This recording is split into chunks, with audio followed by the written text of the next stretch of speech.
I had a fling with a woman I met on a hiking trip deep in the mountains. It was the first day we met.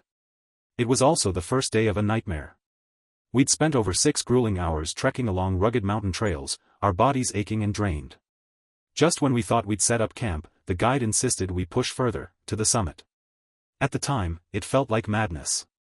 But as dusk settled in, we realized he'd made the right call.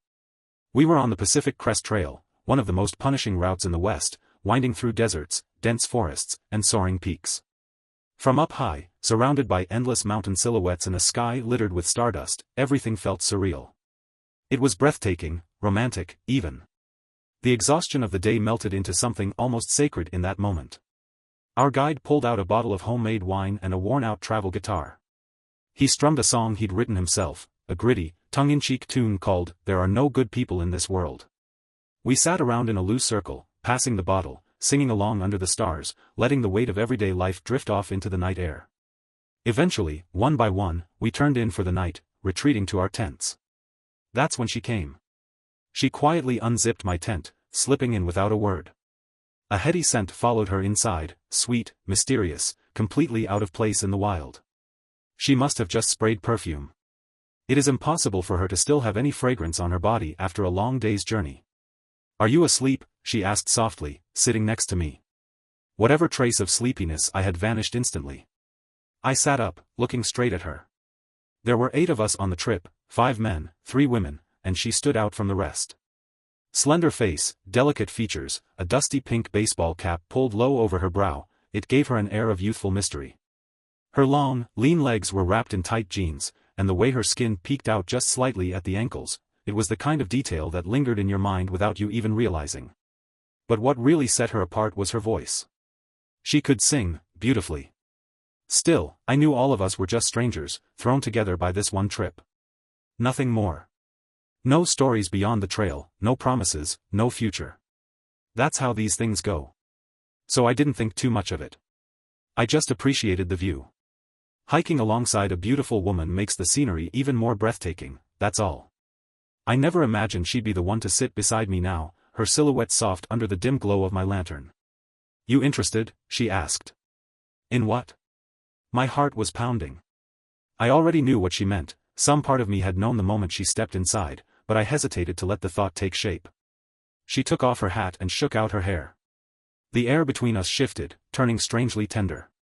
"Keep hesitating, and you'll miss your chance," she said, sliding a little closer. Her eyes were wide and bright, like the stars scattered across the sky above us. "I don't know, the tents are pretty close," I said, but I wasn't really resisting. I couldn't pretend I didn't feel the pull. I wasn't some saint, untouched by temptation. "Come stargazing with me," she whispered, her breath warm against my ear. "There's a little hill just behind your tent." Then she smiled, calm, playful, and slipped out through the tent flap. I wanted to stay rational. I tried. But my mind was already spiraling. A remote mountain ridge. A fleeting connection. Nothing but the wild and the moment. We didn't even know each other's names.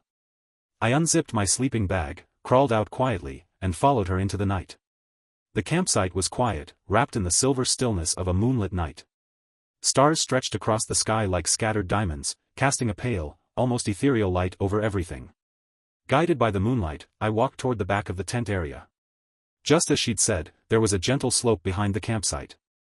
She was already there, half reclined on the grass, a small lantern glowing softly beside her, eyes fixed on the vast night sky. The scene was breathtaking.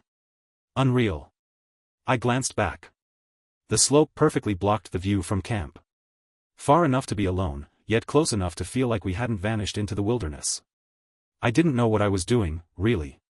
But I moved with an ease that surprised me, like instinct had taken over. I walked toward her. As I got closer, I noticed that just beyond the slope, only a few feet ahead, was a sheer cliff. I could faintly hear the sound of water rushing far below, probably a hidden stream at the base. "It's beautiful," she whispered the moment I sat down, curling gently into my arms. "I've never seen a sky like this." Neither of us hesitated after that.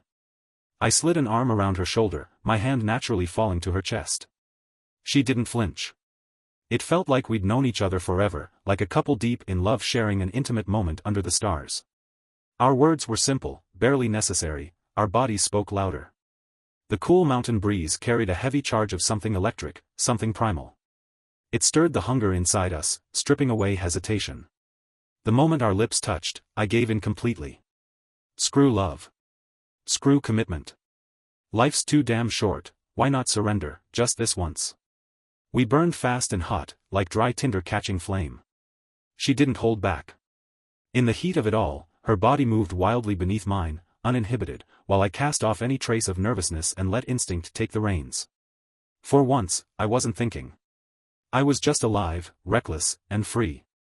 Afterward, we lay side by side, letting the cool mountain breeze slip through the spaces between our bodies. Maybe this is the only time in my life I'll ever come to a place like this, she murmured softly. I don't have any regrets now. I let out a wry laugh. Hold off on the deep reflections, I've got some bad news for you. She turned to me, alarm flashing in her eyes as she glanced around. Don't scare me. I pointed toward the cliff edge. You got a little too carried away, your phone fell off the cliff. What?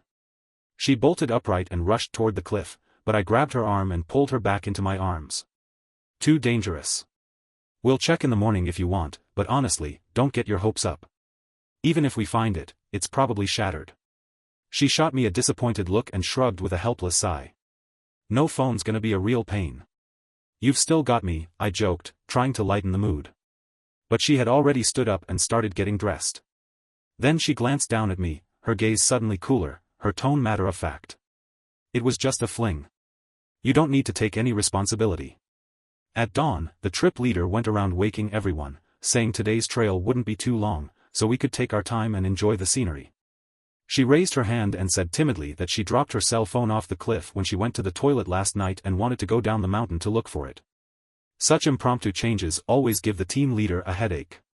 Sure enough, as soon as she finished speaking, the team leader frowned. Fortunately, the guide said the trail down wasn't too difficult.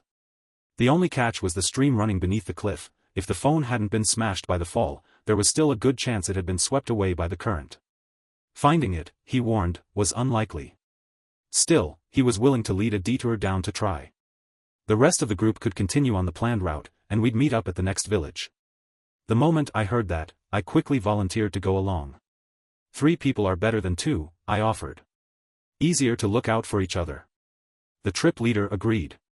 So we split into 2 groups, the guide took her and me down the back trail toward the base of the cliff, while the rest continued on with the leader. She looked at me then, not grateful, not resentful. Just complicated. Still, even in that ambiguous silence, I couldn't help but notice her again, her face, her figure. Out here in the middle of nowhere, she looked like something out of a dream.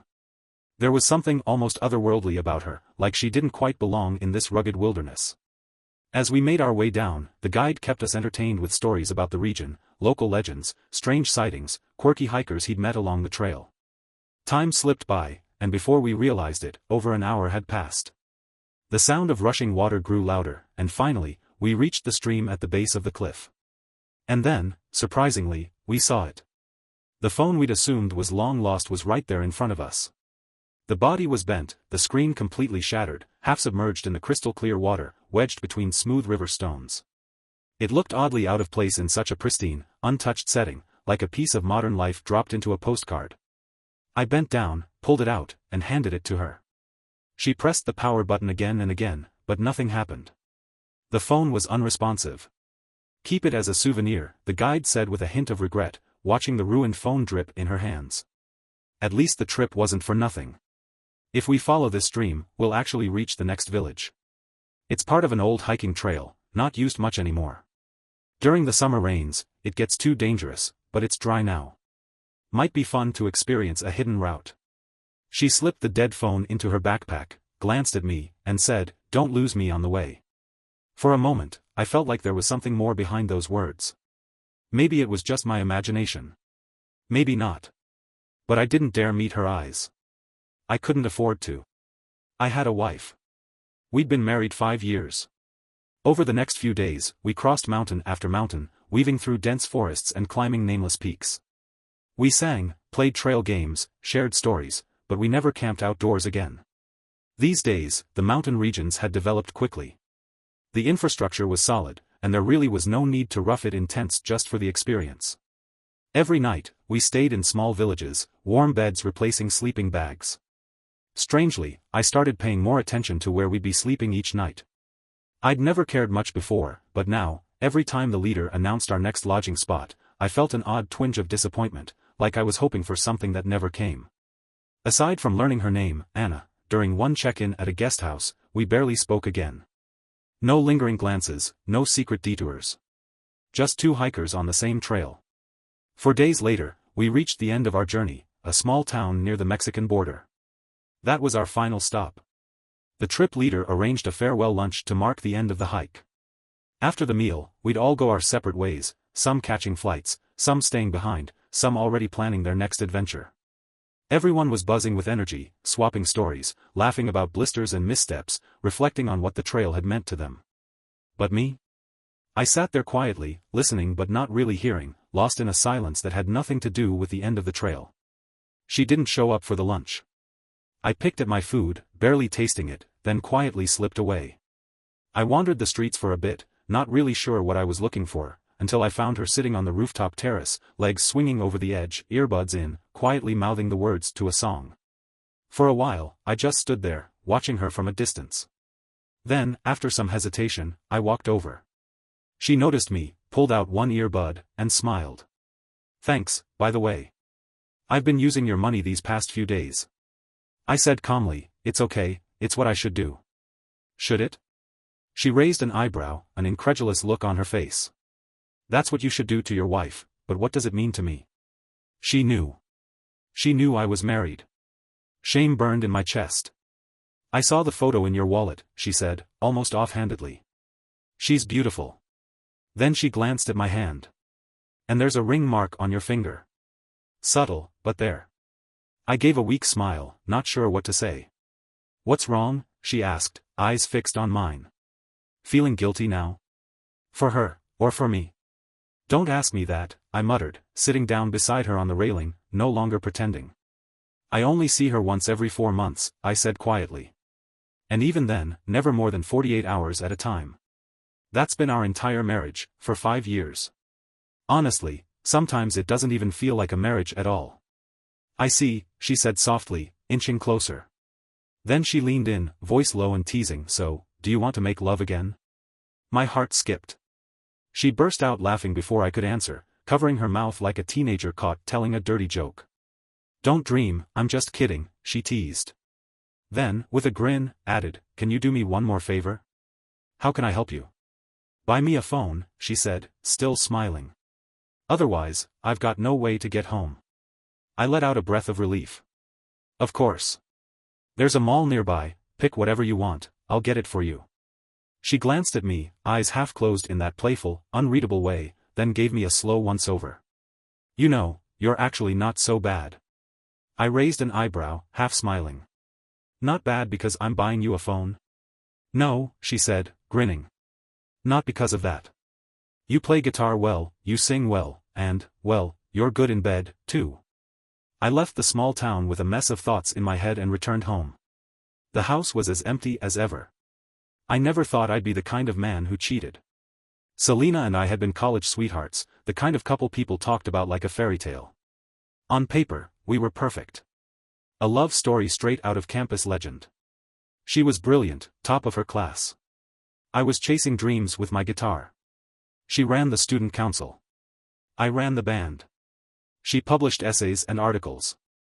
I wrote songs and played gigs. It was always meant to be. We got married 2 years after graduation. Her career took off almost immediately, she was transferred overseas not long after the wedding. Promotions followed one after another, and by the time she hit 30, she was already an executive. Now she's barely home, maybe 3 or 4 times a year, never for more than a few days at a time. As for me, after a few failed career starts, I gave up trying to keep pace. I became a stay-at-home husband. Sometimes I took on a few gigs, sold a song or two, offered private guitar lessons here and there. Selena and I. We've been drifting apart, and anyone could see it. That hiking trip, it wasn't just a getaway. It was something I came up with because I had nothing else to do, nothing to anchor me, nothing to distract me from the quiet weight of being left behind. When I told Selena I wanted to go on a hiking trip to clear my head, she immediately wired me $10,000. I couldn't tell whether that felt like love, or pity. Somewhere in that thought, I drifted off on the couch. I dreamed of that night on the mountaintop, Anna and I, breathless in the cold night air, then, suddenly, floodlights cut through the darkness. Selina appeared in front of me, her eyes staring at me like I was some disobedient house pet. I'd betrayed her. Betrayed everything we'd built over a decade. The days that followed blurred into a fog. Half a month passed, and I barely spoke to Selina beyond the basics. She was either on conference calls or out at dinners with clients. We were like two living alarm clocks, good morning and good night, nothing more. So I kept playing the role of the stay-at-home husband. Another couple of weeks slipped by. Same routine, same emptiness. Then one afternoon, I received a text from an unknown number. "I'm in LA. Take me out for dinner?" My heart skipped a beat. I didn't recognize the number, but I knew exactly who it was. There was no hesitation. "Where?" I typed back. Her reply came instantly, the varnish. 6 p.m. The moment I saw her message, a current shot through my whole body, warm, sharp, electric. On the way there, my mind ran wild, spinning through 1,000 different ways to say hello. I didn't want to seem too eager, but I didn't want to come off cold, either. Maybe if I played it right, I could still leave her just a little charmed. Just a little intrigued. My heart was pounding as I reached the private booth door. I pushed it open slowly. It was only halfway open when I saw her. She'd cut her hair short, soft waves brushing just over her shoulders, framing her face with effortless elegance. Oversized pink earrings dangled all the way down to her collarbones, catching the dim light with every movement. A strapless top clung to her figure, paired with a leather mini-skirt so short it barely skimmed her thighs. Her legs were hugged by knee-high boots, completing the look like she'd walked straight out of a fashion magazine. She was no longer that girl I met in the mountains, she was a queen, unapologetically bold and magnetic. I stepped in, ready to speak, then froze. My mood dropped straight into a pit. There was a man sitting close beside her. Young, striking, athletic. His body leaned in toward hers, his lips near her ear as he said something that made Anna burst out laughing, her head tossing back in delight. I stood there, unsure if I should even take another step. "You are finally here," she said brightly when she finally noticed me, like we were old friends catching up after years apart. "Let me introduce you," she said with a smooth, casual grace. "This is George, we met during a hiking trip. And this is Alan, he's a good friend." Alan stood up and offered me a handshake, smiling politely. "Hi, I'm Alan," he said, his English a little rough around the edges. "Sorry, my English not so good," he added, "I work at OAP. I came to the US for a training program." I froze for half a second. OAP, that was Selina's company. I forced a smile. "OAP? Of course. Huge global firm, very impressive. I've heard their executives are famously young and sharp." Alan lit up. "Yes. Our youngest VP is under 30, and she's a woman. Really impressive." My chest tightened. There was no doubt who he meant, Selina. Feigning interest, I nodded. "Oh? Have you met her? What's she like, this impressive young executive?" Alan raised a thumb, his tone suddenly earnest. "Yeah, she's beautiful, no doubt. But that's not the point. She's the most incredible professional woman I've ever met, sharp, dedicated, humble, and genuinely kind to everyone. Honestly, every man who's met her ends up completely in awe of her." I nodded, offering a low whistle of admiration, but inside, my emotions twisted into something tangled and sharp. Of course I knew Selina was exceptional. But hearing it from another man, especially while I was still carrying the weight of what I'd done, hit harder than I expected. "Some of our friends aren't here yet. Make yourself comfortable," Anna said, gesturing toward an empty seat in the corner. Then she turned back to Alan like I wasn't even there. The two of them were practically glued together, hands intertwined, legs pressed close, whispering with lips nearly touching. I sat in silence, dazed and a little hollow. I must have looked pathetic. Here I was, clinging to the memory of a one-night stand, while she clearly hadn't thought twice about it. And yet, why had she invited me at all? Just to sit in the corner like some awkward extra? I stared blankly ahead, lost in my own thoughts, until I realized Anna had moved again, this time, sliding right next to me. "Miss me?" she whispered, warm breath brushing my ear. I glanced at Alan. He was scrolling through his phone, utterly unbothered. And for a second, a bizarre thought flickered through my mind, was I just one of many she'd invited here? All former flings called together like some twisted little reunion? Say something, she teased, leaning in with a devilish smile. Did you miss me? Something in me snapped. I decided, screw it. Pretty sure I'm not the only one who misses you, I said flatly. Oh? Are you jealous now? Yeah, I am, I said without flinching. If you've already moved on, then why the hell did you ask me to come here? You really want to know? Anna grabbed a bottle of beer from the table, held it out to me. Finish this, and I'll take you somewhere special. I took the bottle and drained it in one go. Impressive, she said with a smirk, then suddenly leaned in and kissed me on the cheek before grabbing my hand and pulling me toward the stairs. We climbed up to the second floor. It was a karaoke lounge, but at this hour, it was still mostly dark and quiet, no music, no voices, just a faint echo of someone testing a mic in the distance. Anna led me down a long hallway, past empty rooms, until we reached one tucked deep in the back. She pushed the door open, pulled me inside, and shut it behind us. The moment the door clicked shut, she launched herself into my arms, trembling as she whispered, "Kiss me." It was like I'd been cast under a spell, I didn't even hesitate. I kissed her hard, hungrily, like everything I'd been trying to hold back had finally snapped. She clung to me, then pulled me down onto the couch with her. Just like that night on the mountain, it all ignited again. The chemistry between us was wild, instinctive, chaotic. We didn't care who might walk in, didn't care that we were just a door away from the world outside. In the middle of it all, I tangled my fingers in her hair and growled through clenched teeth, "Why'd you bring him? Why did you sit so close to him?" She didn't resist. Her voice was raw, breathless, honest. "Because I hate you," she spat. "I hate that you're married. I hate that you disappeared for days. I hate that you left me behind in that damn town. You bastard. You selfish, disgusting man." The more she cursed me, the more violently I craved her. I didn't feel like a person anymore, just an animal, driven by rage and lust and guilt. God knows how long we stayed like that, until our bodies gave out, collapsed in exhaustion, tangled together on the couch, breathless, silent. "What are you thinking about?" she asked softly. I didn't want to lie to her. I was thinking, maybe this is what real life feels like. She didn't say anything. Just rested her head on my shoulder and wrapped her arms tighter around mine. 10 years ago, back on campus, Selena used to hold me like that. That was how she showed her love. But time changes everything. And in that moment, I wasn't thinking about then, I was thinking about Anna. About the heat, the chaos, the fire. About how alive I felt in the wreckage of my self-control. "I should go," I said eventually. "Didn't you say more friends were coming?" "No," she smirked. "I just said that to mess with you." "What about the guy downstairs? Shouldn't you at least say goodbye?" She burst into laughter. "You didn't even notice, did you? That wasn't a guy, she's a girl." I stared at her, stunned, completely speechless. "I'm leaving in a few days," she said suddenly. I knew what she meant. "Don't overthink it," she added quickly. "I'm not asking for anything.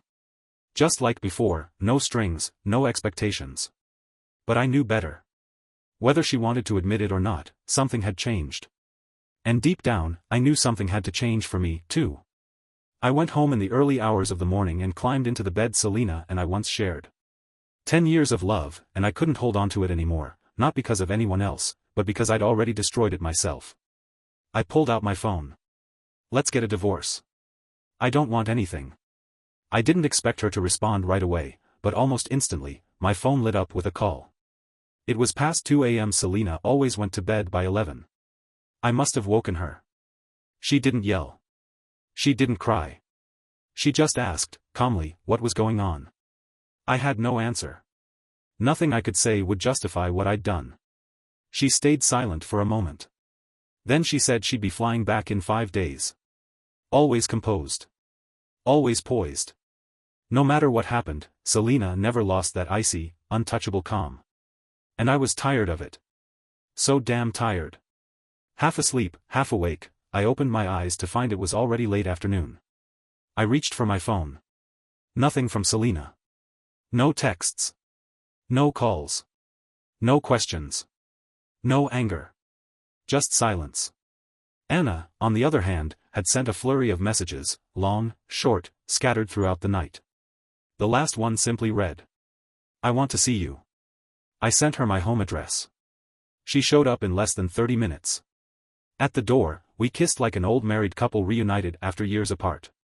I handed her a pair of slippers. She looped her arms around my neck. I made coffee. She offered to cook dinner. I carried her into the bedroom. She closed her eyes, as if everything between us had already been decided. And then, beneath the framed wedding photo of Selena and me, on the very bed that once defined our marriage, Anna and I lay tangled together, skin against skin, reckless, breathless, lost in the illusion that nothing else mattered. We screamed, we laughed, we clung to each other like the world outside that door didn't exist. Then the bedroom door opened. Selena stood in the doorway, expressionless. For a second, everything stilled. I looked at her, and felt no fear, no shame. Just a strange, unexpected sense of relief, like I'd finally dropped a burden I'd carried far too long. I pulled Anna closer, deliberately, possessively, lit a cigarette, took a slow drag, and exhaled the smoke in Selena's direction. She'd always hated that, smoking in the house, especially in the bedroom. Especially on the bed. Selena stood there for a moment. Then turned and walked out of the house. Anna was shaking. She clutched the blanket tightly to her chest. "I like you," she said, her voice small. "I knew you had a family, but I'm scared." I kissed her on the forehead, then climbed out of bed and started gathering my things. That night, I moved into Anna's apartment. I was no longer bound by marriage, no longer tethered to the illusion of a home. Day and night, I was with Anna, wrapped in sheets, wrapped in her limbs, losing myself in a version of me I didn't know existed. I had no idea I could be so animalistic, so insatiable. Anna teased me, laughing that just looking at me made her knees weak. But the truth was, all that frenzy, all that fevered desire, was just me burning time, waiting for the inevitable. A week later, Selena finally messaged me. She wanted to talk. I told Anna, almost proudly, and even asked if she wanted to come along. "You've lost your damn mind," she said, half laughing, half serious. "You want me to walk into a landmine like that?" "No, thanks." But then she wrapped her arms around my neck, her voice soft and syrupy. "No matter how it goes. I'll always support you. I understand you. You don't need to feel any pressure." She kissed me on the cheek. "I'll always love you." And in that moment, I wanted to curse the universe. Why did it take so long for her to show up in my life? I met Selena at a small cafe just down the block from our old apartment. She looked thinner than she had just a week ago. Her eyes were shadowed with deep circles. Something about that tugged at me, a flicker of guilt I hadn't expected. But I knew her too well. Selena hadn't come to talk about love. She was here to resolve a problem, calm, direct, clinical. There would be no small talk, no arguments. She was far too composed for that. Sure enough, she got straight to the point. "Are you sure you want the divorce?" "Yes," I said firmly. "I don't want a cent.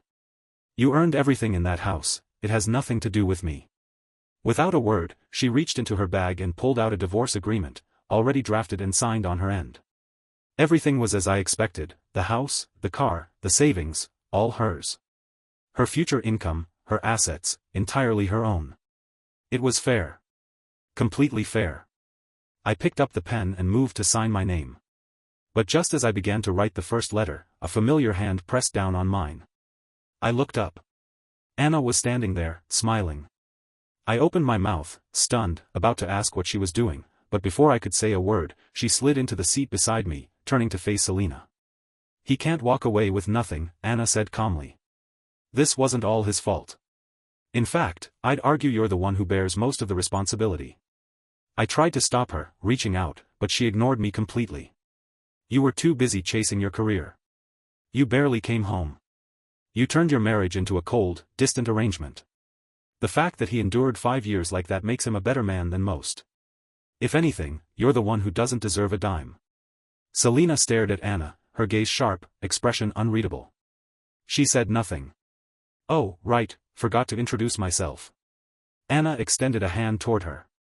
"I'm Anna. Henry's fiancée." I looked at Selena, trying to communicate through my eyes. I didn't invite her. I didn't know she was coming. I really was willing to walk away with nothing. But my body refused to move.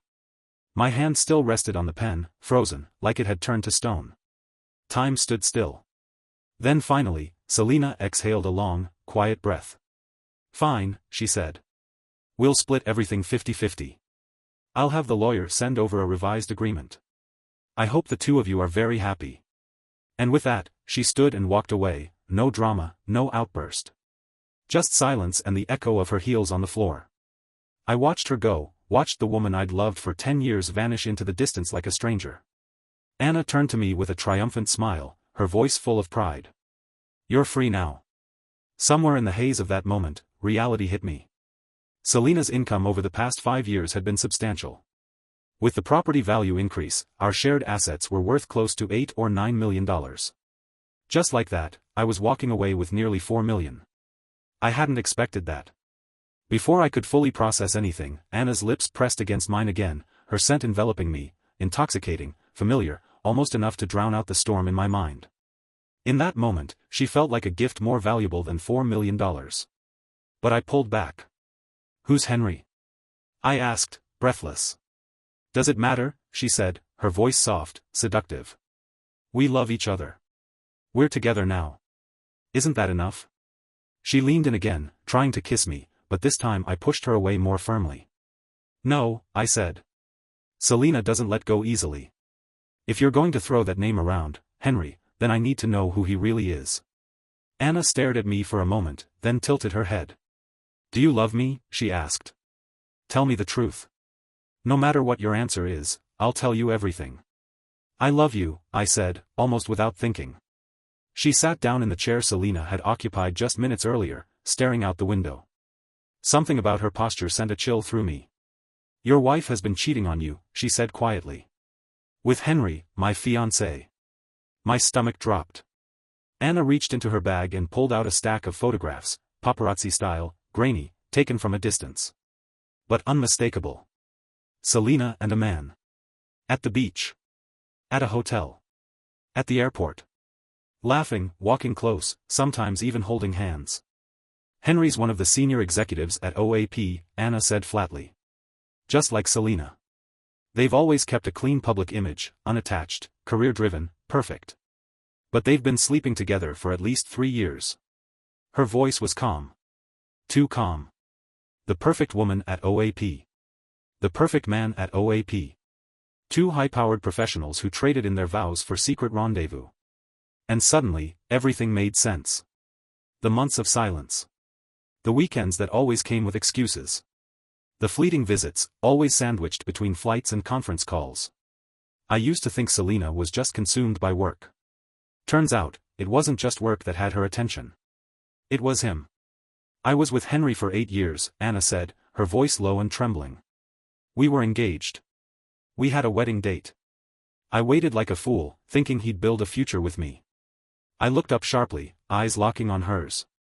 That's right, she continued, when I met you during that hike, when I showed up on that mountaintop, it wasn't a coincidence. I planned it. I seduced you on purpose. It was all to get back at that bitch Selina. A woman scorned, willing to become the very thing she despised, to take revenge on the one who stole her life. She'd used her body, her pride, for a stranger, all in the name of vengeance. You probably think I'm disgusting, don't you? She whispered, her voice cracking. My body's filthy. My soul's even worse. Someone like me doesn't deserve to be with you. I didn't say a word. But whether you believe me or not, she said, tears welling in her eyes, when I came to LA to find you, it wasn't about Selina anymore. It was because I realized I'd fallen for you. A tear slipped down her cheek. For 8 years, I thought a good man was someone like Henry, polished, logical, well-mannered. But after I left that little small town and tried to go back to my old life, I realized, what I wanted was something real. Someone real. She took a shaky breath. You're real. You're talented, funny, thoughtful, and flawed, yes, but human. You made me feel alive in a way he never did. That's when I knew it wasn't revenge anymore. It was love. Anna stood up slowly, wiping her tears with the back of her hand. I'm sorry, she said quietly. If you still want me, I'll spend the rest of my life loving you. But if not, I won't show up again. This is goodbye. And then she turned to leave. Just like Selina, she left me a parting image, a silhouette walking away. Only this time, it was the woman I had loved for just a few short days, and somehow, it hurt just the same. The moment I realized I had lost Anna, I panicked. She was in my head, morning, noon, night. Awake, asleep, dreaming or dazed, it didn't matter. She was everywhere. I tried to call her. The number was disconnected. She was gone. A woman I never truly deserved. And now, I had nothing. I drifted through the days, holed up in a short-term rental, drinking myself into oblivion. The place reeked of vomit and stale liquor. The neighbors thought something had died and called the cops. The landlord kicked me out. I ended up on a street corner, clutching my guitar like it was the last thing tethering me to the world. Every day, I wrote a song. The pain, the longing, it poured out of me. I had never felt inspiration like this before. Some people passed by and thought I was just another homeless guy, asked if I needed spare change. Others saw something different, a broken artist, tragic and romantic. They started recording videos of me, posting them online. I don't know how many days passed, but more and more people began showing up. Crowds gathered. They held up their phones to take pictures of me. Someone recognized me, introduced me as the songwriter behind a viral hit. Soon, people came not just to see me, but to sing with me. They'd form circles around me, swaying and weeping as they sang my songs. Some lined up just to take a picture with me. Life is strange. So damn strange. And then, one day, a voice cut through the noise. "What's your favorite song?" I didn't even hesitate. "River," I said. "Why?" I looked up slowly, pushing back the tangled strands of hair from my face. And saw it. That pink baseball cap. "It's because of you," I said. Anna's eyes filled with tears. She crouched down beside me, took the guitar from my hands, and began to play River, the very song that had bared my soul. Someone in the crowd recorded that moment. In the video, the comments lit up, "I've never seen him smile like that before." And it was true. For the first time in forever. I smiled. I left the street corner behind, said goodbye to the crowds, and stepped into something real, something lasting, with Anna. And as it turned out, the surprises she had for me were just getting started. She wasn't just the woman who turned my world upside down, she was brilliant. A top student, graduate of an elite university overseas. Her academic record was spotless, her mind sharp and quick. Her parents had retired to the French countryside, living in a charming villa with a sprawling garden. The first time we spoke over video call, they were outside grilling, sipping wine, and tossing a ball for their golden retriever. After we got back together, Anna made her expectations clear, especially when it came to marriage. No big wedding. Just a marriage license. No banquet. Just a trip somewhere we'd remember. No diamond ring. Not even a formal introduction to her parents. What was I supposed to say? We got married. I always joked that Anna was my lucky charm. Ever since we became official, everything in my life took off. I started writing more songs, performing again, building an audience through live streams and gigs. The income surged. For the first time, I wasn't scraping by, I was thriving. Within a year, I bought a multi-million-dollar house in Los Angeles. I didn't tell Anna about it. I wanted it to be a surprise. Quietly, I added her name to the deed. But when she found out, her reaction was underwhelming. Just a soft, "Oh." I was annoyed. I tried calling her, once, twice, several times, but she didn't answer. Each rejected call made my heart pound harder, a slow panic rising. After nearly half an hour of non-stop calls and video chats, she finally picked up. "You're insane," she said, glaring into the camera. "You keep calling like a maniac, I'm at my ultrasound appointment." She turned the camera slightly and held up a scan. "You're going to be a dad. Try saving your money for that." I sat there, stunned, staring at the screen as she huffed in the hospital waiting room. And suddenly, everything else faded away, because all I could feel was joy. Pure, unshakable joy. The next year, our daughters were born, twin girls. A year after that, our new home was finally ready. A spacious 3,000-square-foot house, something I'd never even dared to dream of in my past life. When I took Anna to see it for the first time, she walked through the rooms with just a quick glance and said she wanted to go home. I was surprised, maybe even a little disappointed. "You don't seem excited at all," I said. She smiled and replied, "A house, savings, all that, it's just stuff. What really matters is that the four of us are safe and healthy. That's what's priceless." Tears welled in my eyes. I pulled her into a hug and didn't let go for a long time. With Anna busy caring for the babies, furnishing the new place became my job. The best furniture. The best appliances. The best of everything, because I wanted nothing less for Anna and our daughters. 6 months later, we finally moved in. We'd spent 3 years in that old rental. It had memories, sure, but it was never truly ours. Still, it was hard to part with some of the things we'd collected there, too many keepsakes, too many stories packed into boxes of every size. As I unpacked one by one, sorting things in the new house, an old box tipped over. A beat-up phone fell out, bent, screen shattered, sealed in a plastic bag. I froze. It was the phone Anna had lost on the mountainside all those years ago, the one that had tumbled off the cliff that first night we met. She'd kept it. All this time. She never threw it away. Something about that hit me hard. On a whim, I grabbed the phone and walked to a nearby repair shop. I don't know why, maybe I just wanted to bring a piece of that night back to life. It felt like a relic from the moment everything began. I went to several shops. Most technicians shook their heads the moment they saw it, too damaged, too old, not worth the trouble. Finally, one young guy looked it over, shrugged, and said, "I can try. No guarantees, but I'll give it a shot."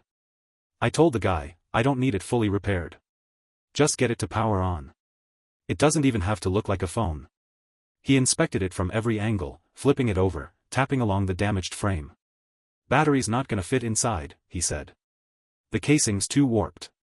I'll have to mount it externally." "Whatever works," I said. He worked on it for over an hour, carefully rigging the battery onto the outside. Then, suddenly, the screen lit up. The phone came to life. The first thing that appeared on the screen was a text message.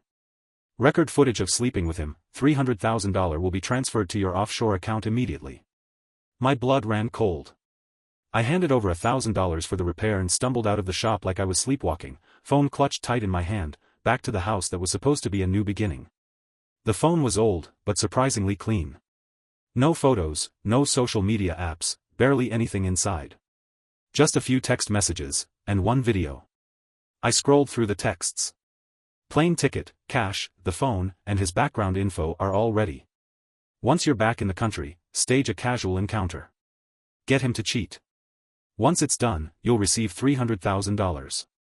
When it's completely wrapped up, the final $300,000 will be transferred. Make sure you film everything, start to finish. His face must be clearly visible. How's the progress? The hiking trip idea was smart. I'll help guide him toward it. Best case scenario, camping. More alone time, better opportunities. I've sent you the tour details. Join as soon as possible. Make the most of the camping night. That was the end of the messages. My hands trembled as I opened the video file. A dim night. A soft, glowing lantern. She sat on that mountainside, exactly as I remembered. Then, me. Sitting down beside her. She leaned into me. I wrapped my arm around her shoulder. And everything that followed. Every moment I thought had been spontaneous, passionate, real. It was all captured. All orchestrated. All recorded. And now, I saw it clearly, frame by frame. As our bodies moved in rhythm, reaching that fevered peak, the video captured it all, until, suddenly, her twisting motion knocked the phone over. The screen jerked violently. A few muffled thuds followed, then everything went black. I sat there on the floor, frozen, staring at the sender's phone number.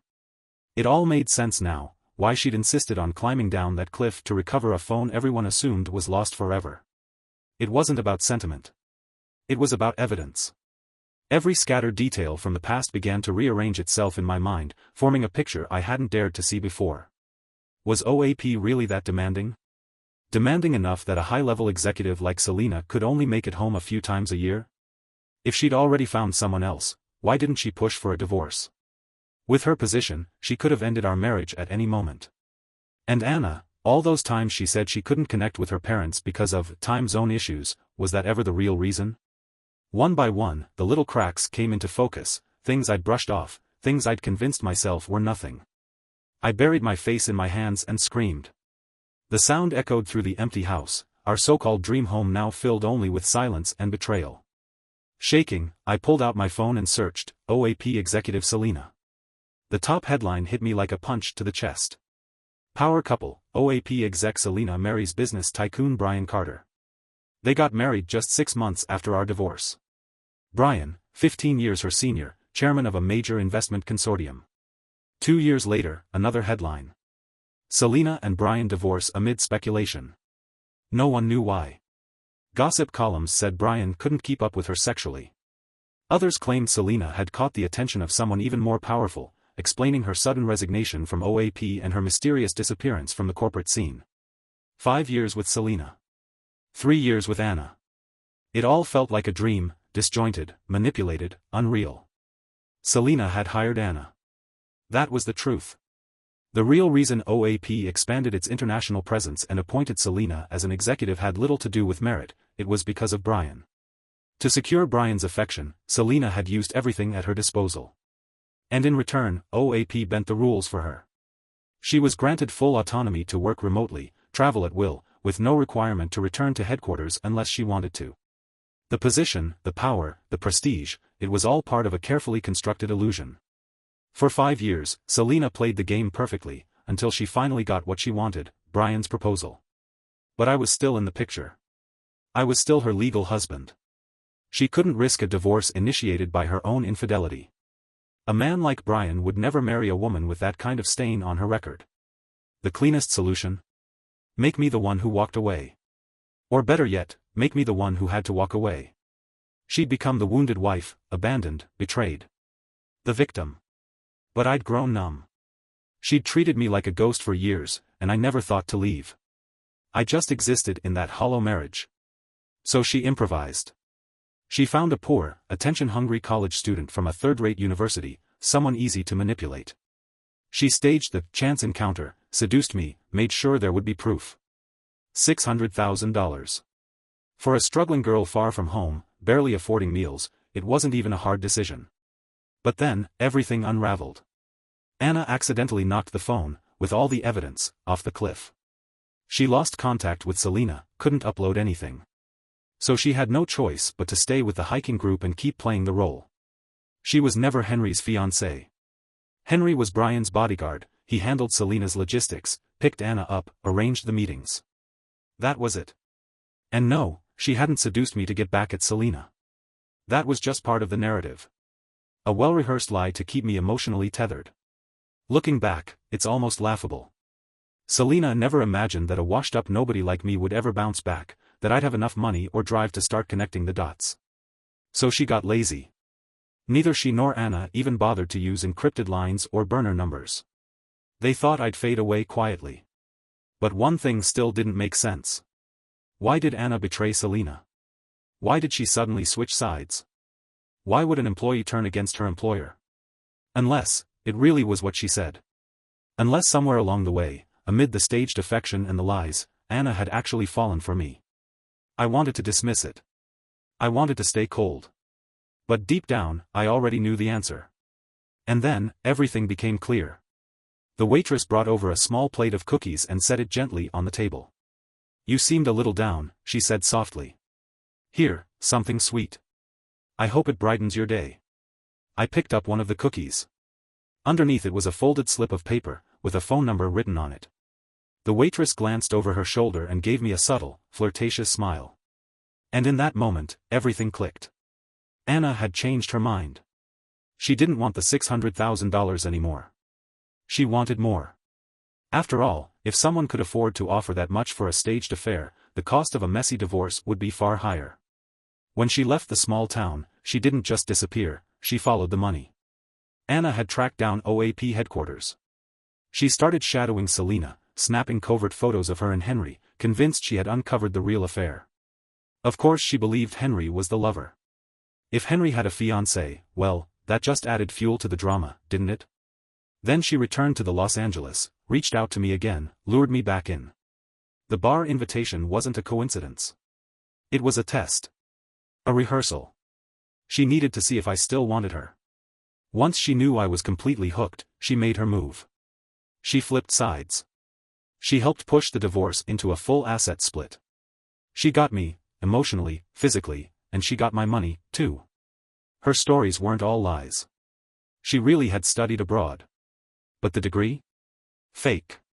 Even the picture-perfect parents in the French villa? Rented actors. They were American, yes, but the man was a driver, the woman a housekeeper. The villa belonged to their employers. So did the dog. That's why she rarely contacted them. Every appearance required planning, payment, timing.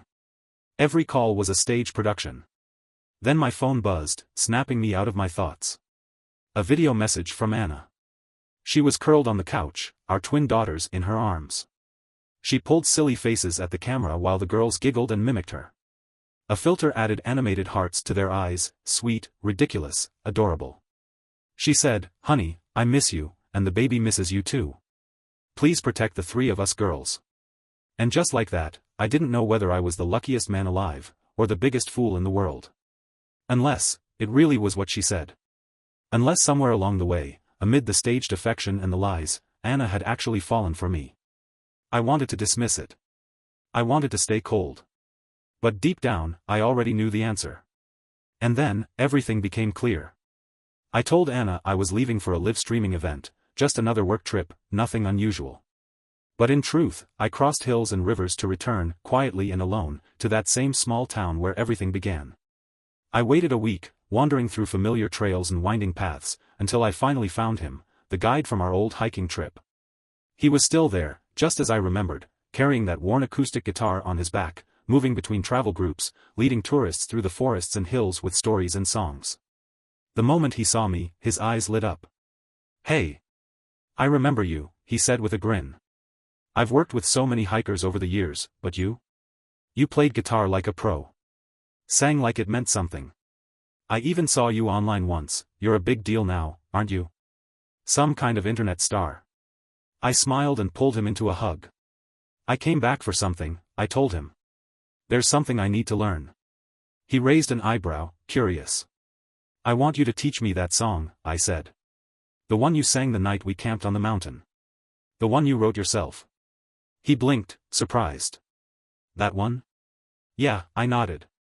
"There are no good people in this world.